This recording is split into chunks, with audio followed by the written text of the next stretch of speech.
Another book brought to my attention because of this event was Soon the Light Will Be Perfect. You'll laugh, you'll cry, and you'll cringe a little as you recall your own early adolescence. I loved it.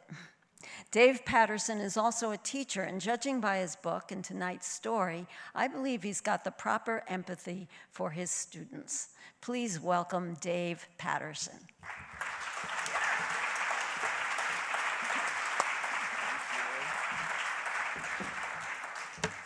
Thank you. So there I sit, alone in a dark classroom with no windows, a week into a new teaching job at a high school in Western Maine, thinking, it cannot end like this. As I listen to administrators run down the hallway yelling into walkie-talkies, I start considering the thickness of the walls of my new classroom. Could they stop a bullet? Now, that might sound morbid, because it is morbid, but I think it. And in that moment, I feel it in all its morbidity. When I hear the school resource officer shout in the distance, I think, I'm so thankful I don't have students in my classroom right now. A few minutes before the school secretary had come over the intercom saying we were going into lockdown, I'd been questioning whether I'd made the right call to take this job. I liked teaching, but as a 20-something, I was always given the classes none of the veterans wanted to teach. Tough students with tough stories. Teaching literature and writing to 100 students who don't particularly give a damn about literature and writing seemed impossible. Plus, I wanted to be a writer, or more importantly back then, a rock star. So I sit there in that windowless classroom, devoid of all light, literally and metaphorically, and think, I couldn't have taken this job I'd barely wanted just to be shot through a porous wall, a wall surely stuffed with asbestos. The universe can't be that cruel. Then I remembered the history of the 20th century on this planet, and I thought, the universe can be that cruel. Before I can run a number of bleak scenarios that might play out in this lockdown, a teenage boy starts yelling at the far end of the hallway. The school resource officer responds.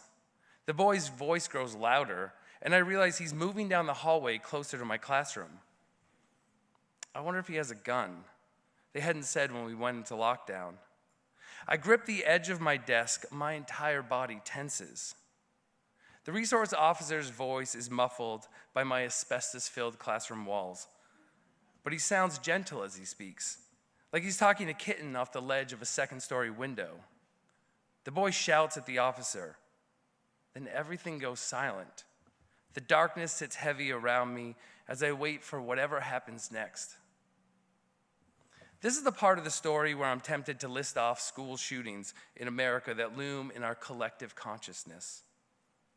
But I don't need to, because we know, right?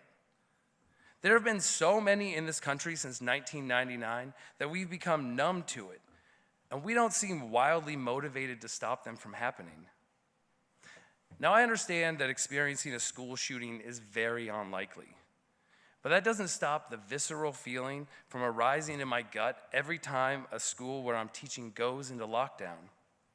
Hence, my 20-something self with a kung fu grip on his teaching desk, waiting to see what this teenage boy is going to do next. Then suddenly, the kid screams an expletive at the officer and sprints down the hallway. He passes so close to where I'm sitting at my desk, separated only by that thin wall, that I can hear the change rattling in his pockets. My grip tightens as I wait to see if he'll try my locked door. But he rushes past my classroom, the officer's heavy boots clomping behind him. They race to the exit at the end of the hallway and dart out into the parking lot behind the school. The hallway goes silent. I imagine students and teachers locked in other classrooms holding their collective breath.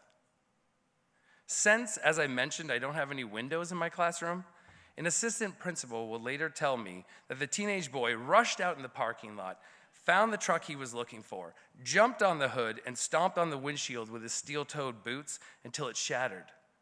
He cut his leg pretty badly and was promptly arrested and taken to a local hospital for stitches. So he wasn't there to shoot up the school, I asked. The assistant principal shook his head. Nope.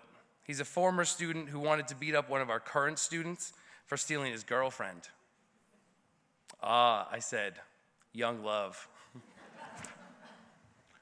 Now, as a human animal, I'm always surprised by how often I can't predict my own reaction to events.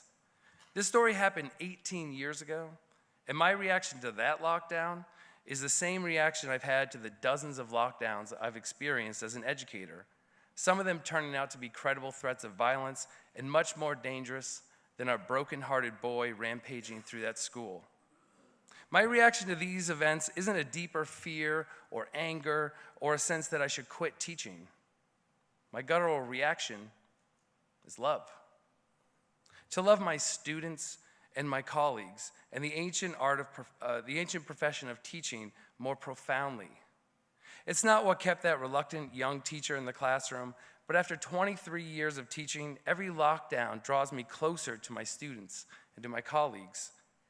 We laugh together when the threat is mitigated. We laugh to relieve the tension. We laugh to celebrate our breath. And that laughter is a form of what's at the heart of teaching in spite of the heavily armed America we find ourselves in. Love.